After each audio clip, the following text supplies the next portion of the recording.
l'avant-projet de loi El Khomri a toute une série de mesures qui servent à réduire le coût des heures supplémentaires, voire à permettre le non-paiement des heures supplémentaires. Alors, parmi les mesures sur la réduction du coût, vous avez la possibilité désormais pour une convention d'entreprise de réduire à 10% le seuil des heures supplémentaires, sans qu'une convention collective de branche puisse s'y opposer. En fait, la réduction à 10% était déjà possible, mais une convention collective de branche pouvait s'y opposer. Ça, c'est quelque chose qui est maintenu, hein, malgré les modifications Valls. Une convention d'entreprise pourra toujours réduire le coût des heures supplémentaires, même contre la convention de branche. C'est-à-dire que vous aviez une convention de branche qui disait, d'un point de vue concurrentiel, moi je pense que tout le monde doit payer les heures supplémentaires. Mais ça ne marchera plus, puisque n'importe quelle petite entreprise pourra casser cette chose-là et ne plus payer les heures supplémentaires qu'à un taux majoré de 10%. Donc ça veut dire que les heures supplémentaires vont être de toute manière peu coûteuses. Sur les accords de maintien de l'emploi qui vont devenir quelque chose de très facile et tout à fait généralisé, jusqu'ici c'était seulement en cas de graves difficultés économiques. Là, ça va être possible à peu près dans tous les cas. Donc vous allez faire une convention collective. Il est prévu que la convention collective de ce type-là, de type nouveau, ne pourra pas réduire les salaires. Mais attention, ça ne veut pas dire que vous ne pouvez pas réduire le taux horaire. Donc l'arnaque est la suivante, c'est-à-dire que vous avez un salaire qui a été prévu pour 35 heures, vous allez dire, eh bien, vous travaillerez désormais 40 heures, votre salaire ne bougera pas, c'est votre taux horaire qui sera diminué, et on vous payera vos heures supplémentaires à taux majoré, mais enfin, la somme fera que vous aurez quelque chose qui est le même salaire que précédemment, mais non plus pour 35 heures, mais pour 40 ou 44 heures. Si vous refusez ce nouveau deal qui vous est proposé par convention collective, vous pourrez être licencié pour motif personnel parce que vous n'avez plus la possibilité de refuser. En quelque sorte, votre contrat devient une espèce de chiffon de papier sur lequel on peut s'essuyer les pieds. Et si jamais vous refusez la modification très importante de votre contrat, y compris de votre taux de rémunération, on considérera que c'est très vilain de votre part, finalement, et que c'est un licenciement totalement simplifié qui peut s'abattre sur vous. Donc, on a effectivement aussi cet élément-là.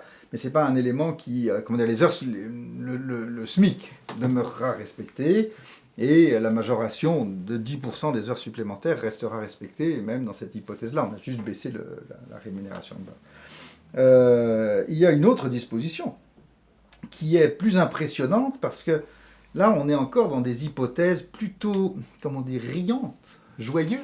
Les heures supplémentaires sont payées à un taux qui est presque le même des heures normales, mais nous supposons encore qu'elles sont payées. Le problème en France, c'est qu'il existe aussi des heures supplémentaires qui sont faites et qui ne sont pas payées.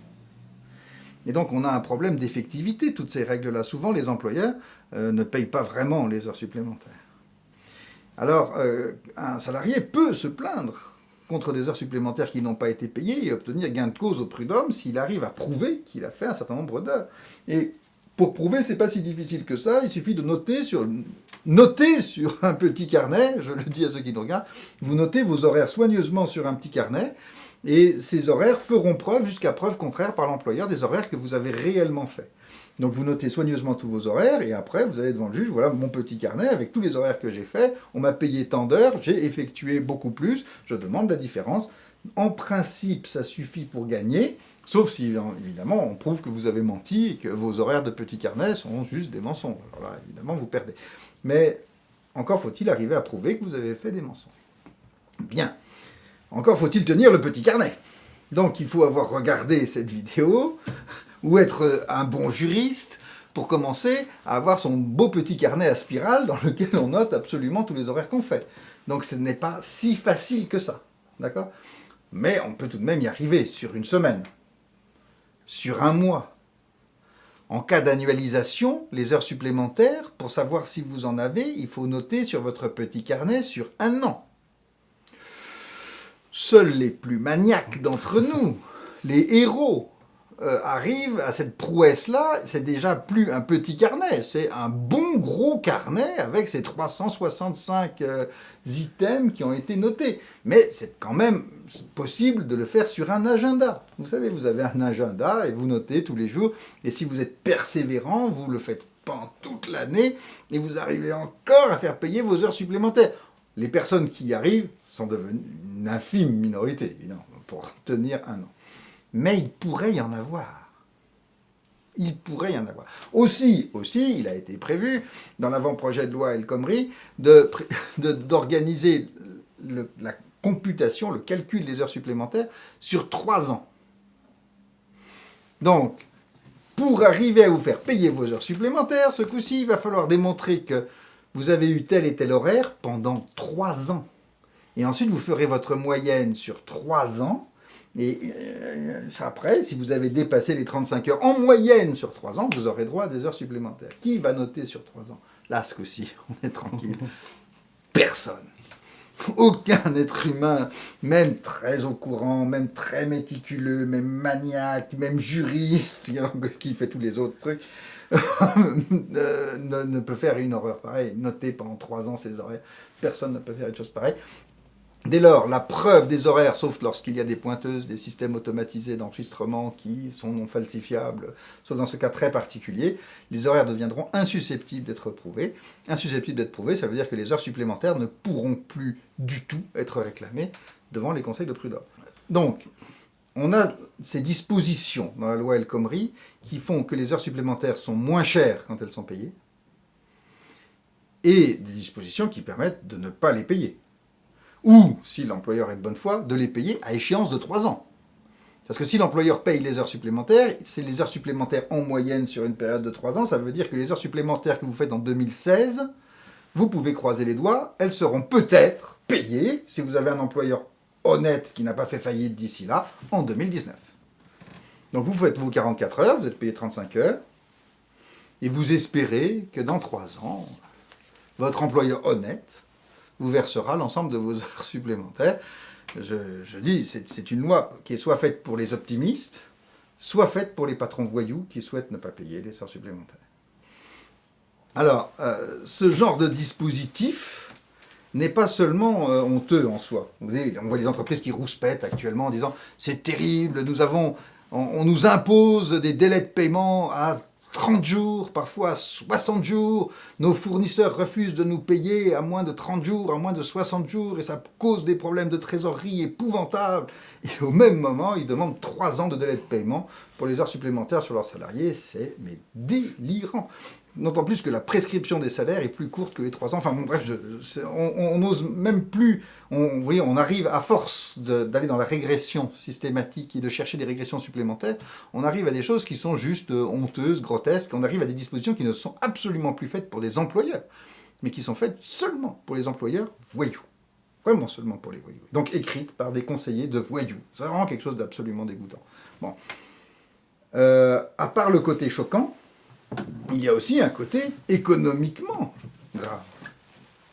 Le côté économiquement grave, c'est que vous incitez les employeurs à avoir des salariés qui travaillent beaucoup. Ce qui n'est pas très bon pour notre temps libre, ce qui n'est pas très bon pour le chômage non plus. Parce qu'un employeur, si vous lui permettez d'embaucher quelqu'un à 46 heures par semaine, il préférera toujours avoir 3 personnes à 46 heures par semaine que 4 personnes à 35 heures. Pourquoi préférera 3? C'est beaucoup plus facile à gérer, c'est plus facile à gérer à tous égards, vous avez moins de contrats à faire, moins de formation à faire, moins de gestion du personnel, c'est plus facile d'avoir 3 salariés que d'en avoir 4. Donc si on lui laisse le choix entre 3 à 46 heures ou 4 à 35 heures, il préférera toujours 3 à 46 heures. Si les heures supplémentaires sont peu payées, voire même peuvent ne pas être payées, il aura encore plus intérêt à prendre 3 personnes à 46 heures. Il nous semble, à nous, que l'intérêt général n'est pas celui-là. Qu'il convient de faire en sorte qu'un employeur qui a l'option entre 3 à 46 heures et 4 à 35 heures soit fortement incité à en prendre 4 à 35 heures. Notre avis, c'est que l'employeur doit être fortement incité à embaucher 4 personnes à 35 heures plutôt que 3 personnes à 46 heures. C'est très important parce que nous avons un taux de chômage qui est très dur, qu'il convient de trouver les emplois là où ils sont. Et plutôt que d'avoir 3 personnes qui s'épuisent, on préfère en avoir 4 qui ont un emploi et un chômeur de moins. Ça me semble vraiment une question de salubrité économique publique essentielle. Alors comment faire pour inciter un employeur à en prendre plutôt 4 à 35 que 3 à 46? Et la réponse, il faut que 3 à 46, ce soit plus cher. Et comment faire en sorte que ce soit plus cher? Eh bien, il suffit de faire payer les heures supplémentaires. C'est quand même pas tout à fait mystérieux, c'est pas très compliqué. Donc dans notre système, les heures supplémentaires doivent être payées. Elles doivent être payées avec une majoration à plus 25%, et qui ne réduit pas à 10%. Il y a plus 50% dans certains cas. Et lorsqu'on dépasse, les premières heures supplémentaires sont à plus 25, les heures suivantes sont à plus 50, et on a baissé le seuil pour que les heures deviennent assez vite à 50%. Ce qui n'interdit pas, que les choses soient claires, à un employeur qui voudrait faire travailler beaucoup un salarié. Dans certains cas, pourquoi pas, ça peut être utile, ça peut être aussi l'intérêt du salarié qui a envie de gagner beaucoup d'argent, et qu'un employeur souhaite faire travailler beaucoup son salarié. Nous ne voulons pas l'interdire, mais nous voulons simplement faire en sorte que ce soit coûteux pour l'employeur, rémunérateur aussi pour le salarié qui est dans une situation de fatigue particulière parce qu'il fait beaucoup d'heures, coûteux pour l'employeur, rémunérateur pour le salarié, et surtout incitatif pour l'employeur de ne pas le faire et de préférer une embauche supplémentaire à un surtravail qui est donné à certains salariés. Et lorsque, c'est ce dont parlait Morgane, il y a une modulation du temps de travail, donc cette annualisation, la question se posait. Je vous ai expliqué tout à l'heure que lorsqu'on compte les heures supplémentaires sur l'année, il y a un risque de non-paiement des heures supplémentaires parce qu'on n'arrive plus à faire la preuve des heures supplémentaires qui ont été réellement faites. Mais d'un autre côté, l'annualisation du temps de travail présente un certain nombre d'intérêts très clairs, notamment pour l'entreprise qui peut avoir des périodes dans lesquelles il travaille plus, des périodes dans lesquelles il travaille moins, ce qui permet de faire travailler plus ou moins selon les périodes. Et puis, c'est pas forcément quelque chose, si c'est prévisible, je vous rappelle que nous, on se base sur la prévisibilité, mais si c'est prévisible, c'est pas forcément quelque chose qui embête les salariés.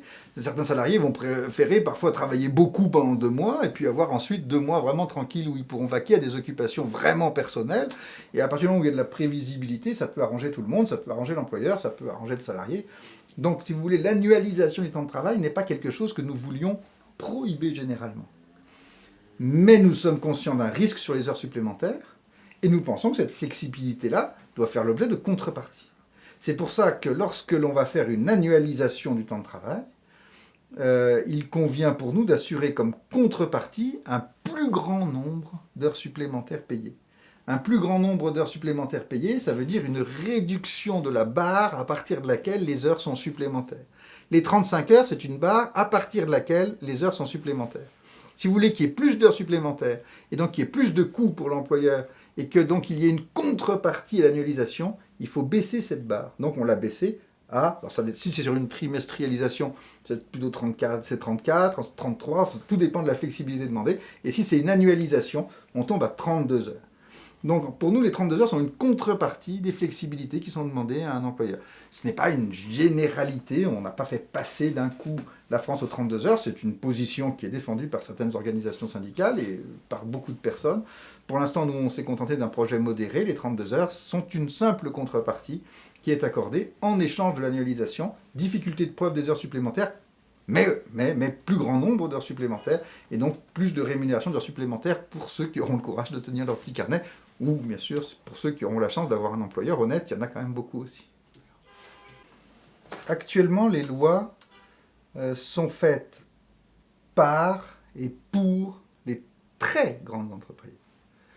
Le gouvernement est très sensible à l'opinion des très grands employeurs qui arrivent et qui disent « Vous êtes président de la République, c'est un poste très important, mais moi j'ai 100 000 salariés. Et j'ai un poste très important, et je peux vous expliquer ce que vous devez faire pour relancer l'économie, parce que moi, je suis un grand patron, et donc je sais ce qu'il faut faire. » Et les décideurs actuels sont très impressionnés par ça, ils ont tendance à croire ce que raconte le très grand patronat, qui vient leur dire qu'est-ce qu'il faudrait qu'ils fassent pour relancer l'économie. Et donc, on cède assez systématiquement à ce genre de revendications-là. Du coup, on a une législation qui est faite par et pour les très grands patrons. Donc une législation complexe, mais aussi une législation qui contient un très grand nombre de dérogations aux protections qui ne sont possibles que dans les grandes entreprises. Parce que ce n'est possible qu'avec une convention collective et qu'avec un service juridique suffisamment musclé qui sera susceptible de vous rédiger une convention collective qui permet de contourner les protections légales. Ce qui fait que dans la situation actuelle du Code du travail, les grandes entreprises ont un avantage concurrentiel par rapport aux petites entreprises. Ce qui est absolument indécent. Vous demandez de payer vraiment des protections, des heures supplémentaires, des salaires minimums, des choses sérieuses, vous le demandez seulement pour les petites entreprises, cependant que les grandes entreprises ont tous les moyens de contourner ça avec toutes les souplesses qu'on a créées. Alors, cette concurrence déloyale nous a semblé absolument choquante.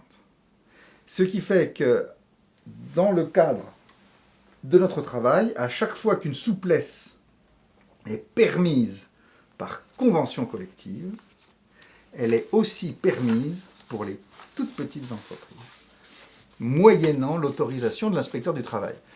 Pourquoi ? Et moyennant un pouvoir de négociation d'ailleurs de l'inspecteur du travail. Parce que la convention collective, c'est quand même une garantie. Les organisations syndicales, sauf exception, ne signent pas n'importe quoi. Et la plupart du temps, il y a une véritable protection qui vient du sérieux des négociateurs syndicaux. Donc on peut accorder par convention collective plus que ce qu'on peut accorder au pouvoir unilatéral d'un employeur, fût-il un petit employeur.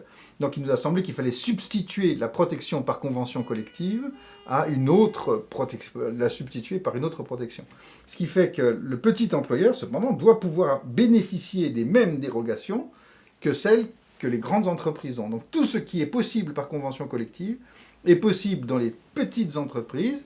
Quand je dis petites entreprises, c'est les entreprises qui n'ont pas de représentants du personnel, donc celles qui sont en dessous de 11 salariés, parce qu'à partir de 11 salariés, vous pouvez avoir un délégué du personnel, ou celles qui sont jusqu'à 20 salariés et qui n'ont pas de possibilité pratique réelle. Il y a un constat de carence, personne ne s'est présenté, et donc ils n'ont pas de présence de représentants des salariés ou de représentation syndicale. Donc ils n'ont pas de possibilité de négociation collective, ils sont parfaitement de bonne foi, ils peuvent aller négocier en quelque sorte leur dérogation avec l'inspecteur du travail, qui jouera dans ces hypothèses-là le contrepoids de négociation qui permettra d'obtenir les mêmes dérogations que celles que les grandes entreprises ont. C'est pour vous dire aussi que nous sommes attentifs non seulement, bien sûr, au sort des salariés, mais aussi au sort des petits patrons par rapport aux gros, qui sont placés par le Code du travail actuel dans une situation de concurrence déloyale. Aujourd'hui, certaines organisations syndicales sont plutôt opposées à ce que la négociation collective puisse revenir sur certaines dispositions, comme c'est le cas déjà en partie aujourd'hui, puis comme c'est le cas encore plus dans le projet de loi El Khomri. Comment est-ce que vous comptez prendre en compte le risque que la négociation collective puisse, par les accords d'entreprise, introduire un peu des avantages concurrentiels sur le dos un petit peu des droits des salariés? Comment est-ce que vous prenez ça en compte pour qu'il n'y ait pas une concurrence des entreprises justement qui se fasse aux dépens des salariés? Alors la négociation collective est une chose très importante. Le droit du travail fonctionne avec toutes ses sources. Et pour nous, il n'est question de supprimer aucune de ces sources. Le gros problème de l'idéologie actuelle, c'est que l'idéologie actuelle vise à dire que la négociation d'entreprise, c'est merveilleux et que ça peut se substituer à toutes les autres sources. Donc on aura la négociation d'entreprise qui remplacera la convention de branche, la loi, les accords internationaux, pourquoi pas, n'importe quoi. La convention d'entreprise, c'est tellement chouette que ça remplace le reste. Notre position n'est pas de dire que la convention d'entreprise, ce n'est pas bien. Notre position est de dire que la convention d'entreprise, c'est très bien. Qu'il y ait des organisations syndicales qui puissent négocier avec les employeurs, dans les entreprises, qu'il y ait même des négociations obligatoires. Tout ça, ce sont des choses qui sont absolument essentielles, qui sont des construits sociaux de toute première importance qu'il faut préserver et maintenir. Ce que nous disons n'est pas qu'il faut réduire la négociation collective d'entreprise. Ce que nous disons, c'est que la négociation collective d'entreprise doit être mise comme une des règles essentielles du droit social, mais qu'il existe aussi une très grande importance des conventions de branche, des conventions de branche qui créent des conditions de la concurrence identiques au sein d'une même branche et qui permettent de réguler toute une profession. C'est aussi un seuil de réglementation très important. Et puis, la loi qui est égale pour tous, qui fixe un socle de protection, et elle aussi, un niveau absolument nécessaire dans une société comme la nôtre. Donc nous, notre objectif, c'est de maintenir tous les niveaux et toutes les sources du droit du travail. Alors, la question que vous posez est un petit peu plus précise. Vous dites, dans certains cas, certaines adaptations par convention collective demeurent possibles, y compris dans votre système. Et est-ce que c'est vrai? Oui. Est-ce que c'est possiblement dangereux? Oui. À partir du moment où vous créez une dérogation possible par convention d'entreprise, vous prenez un risque. Bon, vous faites une certaine confiance aux organisations syndicales, et vous avez raison, la plupart, d'ailleurs, les expériences le montrent, hein, les dérogations par convention collective n'allait pas assez vite et assez loin pour Combrexel. Dans le rapport Combrexel, il y a toute une partie qui est comment forcer les organisations syndicales à signer des accords plus défavorables, parce qu'ils s'y refusent, c'est tout de même pénible. Il faudrait les forcer à signer des trucs plus défavorables. On voit bien que ça les gêne, et on voit bien aussi, à contrario, que les organisations syndicales ne signent pas n'importe quoi, qu'elles se bagarrent et qu'elles font attention, et que souvent elles ne signent pas ce que l'employeur souhaiterait qu'elles signent. Donc est-ce que les organisations syndicales jouent leur rôle, y compris dans les entreprises? Je peux dire que la plupart du temps, oui. Oui, la plupart du temps. Mais la plupart du temps, attention, ça ne veut pas dire toujours. Le droit n'est pas fait pour les situations où ça va bien. Le droit est fait pour les situations où ça va mal. Or, dans certains cas, ça va mal. Dans certains cas, vous avez un mandataire qui ne représente personne, qui a été envoyé par l'employeur et qui est plutôt un ami de l'employeur et qui va signer n'importe quoi. Dans certains cas, vous avez des organisations syndicales totalement affaiblies. Dans certains cas, vous avez un chantage à l'emploi qui est épouvantable et qui va obliger n'importe quelle organisation syndicale, même parfaitement de bonne foi, à signer parce qu'elle sera dans la crainte de la disparition des emplois. Donc, dans certains cas, les choses vont mal. Et donc, dans certains cas, on aura des accords qui sont au plus bas du plus bas possible. Malheureusement. Alors, est-ce que ces cas sont relativement marginaux? Peut-être, c'est difficile de le savoir exactement. On peut supposer qu'ils sont minoritaires, même très minoritaires. Il n'empêche que si vous ouvrez une possibilité, vous créez la possibilité d'un accord qui est comme ça, franchement et rudement défavorable, qui est au niveau de votre plancher. Donc, lorsque nous créons dans notre code du travail des dérogations possibles, il convient de faire en sorte que le plancher de négociation soit un niveau qui soit encore acceptable, décent. On parle beaucoup d'accords donnant-donnant.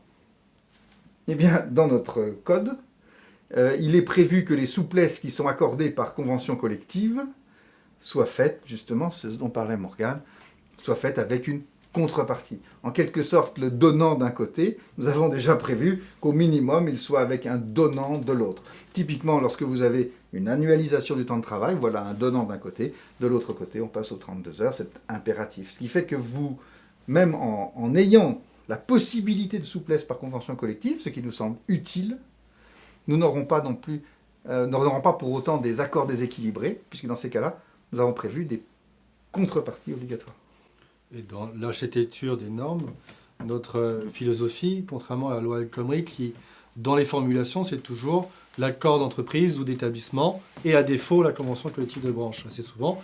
Et donc là, il y a une sorte de prévalence qui est donnée de l'accord d'entreprise sur la convention collective de branche, qui vient d'une idée qui est relativement simple, c'est-à-dire que sont les plus légitimes ceux qui sont les plus proches des salariés, et donc sont les meilleurs porte-voix, entre guillemets. Néanmoins, dans notre approche, on n'a pas une philosophie de donner une prévalence d'un niveau conventionnel, l'entreprise, sur les autres niveaux, groupe, convention collective de branche, etc.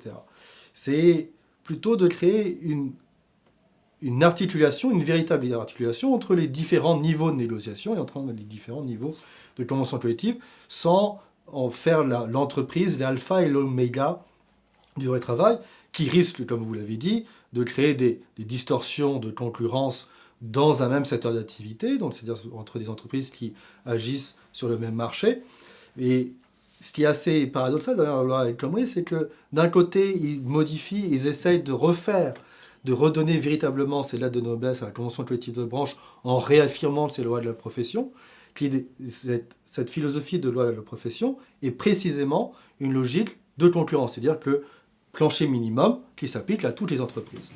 Et en voulant détricoter la place de la convention collective de branche, là on voit aussi le projet d'El Khomri avec cet encouragement, cette portée au nu de l'accord d'entreprise, une volonté qui est aussi émancipée de ce souci de la concurrence sur un même secteur, pour donner plus tous les pouvoirs, toutes les dispositions de dérogation au niveau de l'entreprise et en sorte d'asseoir peu ou prou quelquefois l'autorité de l'employeur. Après, sur la qualité du droit, sur la qualité d'accessibilité, donner toutes les clés aux accords collectifs n'est pas toujours la meilleure chose à faire. Il y a un exercice que je fais et qu'on est plusieurs à faire d'ailleurs à l'université, c'est d'obliger les étudiants à aller pour faire eux-mêmes un contrat de travail, dans un secteur donné, d'une entreprise donnée, d'aller prendre une convention collective de branche. Ben, je vous assure il a été très rare, ça fait plusieurs années que je fais cet exercice-là avec mes collègues, et il est très rare qu'il y ait une copie d'un étudiant qui ait réussi à comprendre toutes les dispositions sur lesquelles on les faisait travailler dans une convention collective de branche. Donc il y a renvoyer à l'accord collectif, oui, parce qu'il faut des acteurs présents qui soient capables d'adapter ce qui doit être adapté au niveau de l'entreprise. Mais en même temps, il ne faut pas non plus leur donner un blanc-seing, un chèque en blanc. Il faut aussi avoir ce souci d'accessibilité, ce qui n'est pas garanti dans le renvoi à la convention collective. Donc on est aussi conscient de ça. Et dans la négociation collective, on a un autre souci, c'est de véritablement qu'il y ait une négociation loyale et que cette loyauté soit garantie, c'est-à-dire qu'on arme véritablement au-delà des droits, c'est-à-dire de ce que l'employeur doit passer par la négociation pour avoir sa flexibilité avec des contreparties, mais il faut aussi armer les négociateurs en tant que négociateurs pour qu'ils sachent qu'ils aient la technicité pour écrire des textes convenables, qu'ils puissent discuter des textes proposés par l'employeur, et ça, c'est un défi énorme, parce que tous les négociateurs n'ont pas nécessairement les connaissances suffisantes pour aller comprendre les choses trappes que l'employeur peut mettre dans le texte proposé.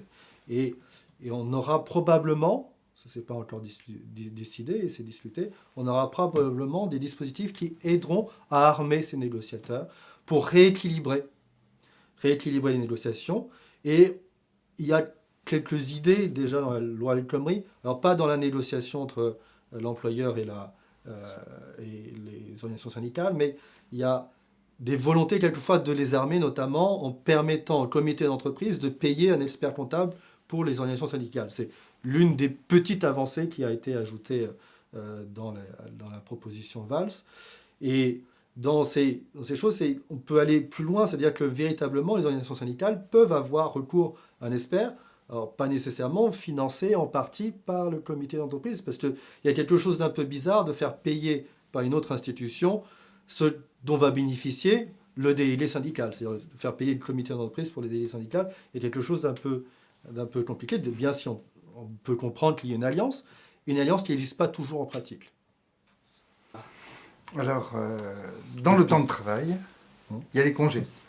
On veut faire des tas de choses. Le droit des congés est actuellement très mal construit et on veut faire... Bon, il y a beaucoup d'évolutions qui sont nécessaires. On voudrait faire un grand congé sabbatique qui permettrait de faire la synthèse de plein de petits congés qui existent et qui sont susceptibles d'être refusés par l'employeur. Alors, ce serait un grand congé qui pourrait être demandé sous condition d'ancienneté par un salarié et obtenu sous condition d'ancienneté aussi. Mais la mesure qui est peut-être la plus emblématique concerne le congé paternité et le congé maternité. Actuellement, ces deux congés sont bien différents. Le congé paternité est court, le congé maternité est plus long. La justification, tout le monde la connaît, c'est pas la peine de faire un dessin. Les femmes portent les enfants, les femmes accouchent. Il y a des questions physiques et des questions de fatigue qui expliquent cette différence-là. Il nous semble que ces questions physiques ne légitiment pas pour autant la différence qui est faite. Parce qu'en réalité, cette différence produit des effets qui sont très mauvais. Première difficulté. Vous avez la femme qui est en congé maternité et vous avez le père qui, lui, travaille. Donc, juste après l'accouchement, qu'est-ce qui se passe? Le père travaille, il va au boulot, et qui s'occupe donc du bébé? La femme. Qui se lève la nuit? La femme. L'homme ne peut pas le faire, il travaille, il serait absolument épuisé s'il le faisait. Et ce qui fait que pendant toutes les premières semaines, les premiers mois, le pli se prend, la mère s'occupe de l'enfant, le père est le breadwinner, il va chercher à manger au dehors. Alors là, c'est vraiment une vraie formation, si vous voulez, au sexisme dès le plus jeune âge, en quelque sorte, le plus jeune âge des enfants. Vous avez cette première difficulté qui est un effet induit, en réalité, de ce congé qui est accordé à l'un et pas à l'autre. Vous avez un deuxième effet induit qui est particulièrement fort sur les postes à responsabilité. on embauche beaucoup plus difficilement les femmes actuellement en France sur les postes à responsabilité, particulièrement les jeunes femmes, en disant attention, elles risquent de faire un enfant, de partir en congé maternité, et comme ce sont des postes de responsabilité sur lesquels on veut des personnes qui aient une certaine ancienneté, on ne veut pas embaucher une jeune femme parce qu'on craint qu'elle parte en congé maternité. Or donc on préférera prendre un homme parce que lui n'a pas de congé équivalent. Ces deux effets-là sont donc des causes importantes du sexisme, qui est toujours un fléau très fort actuellement en France. Donc pour lutter contre le sexisme, on va tenter plein de choses. Je pense qu'une des choses qu'on n'a pas tentées, et qui serait pourtant de façon assez évidente un grand moyen de lutte contre le sexisme, c'est d'égaliser les congés en les rendant obligatoires. Parce que sinon, les hommes ne prendront pas les congés et ils feront le bon soldat, le bon salarié qui vient travailler quand même, et donc on n'aura pas résolu le problème. Il faut qu'on ait un congé obligatoire pour le père comme pour la mère, ce qui fait que pour l'embauche, l'employeur embauchera également des hommes et des femmes, sachant que les uns comme les autres sont susceptibles de faire des enfants et qu'il n'y aura pas de différence de ce point de vue-là. Et puis au niveau de la vie familiale, la femme, après avoir accouché, est fatiguée. L'homme sera en congé après l'accouchement. Et a priori, lui, n'ayant pas accouché, il sera quand même en meilleure santé. Et qui va aller se lever, s'occuper de l'enfant, alors que la femme doit récupérer de son accouchement? Qui va faire les premiers bains? Qui va faire les premiers biberons? Celui qui est en forme, hein, tout naturellement.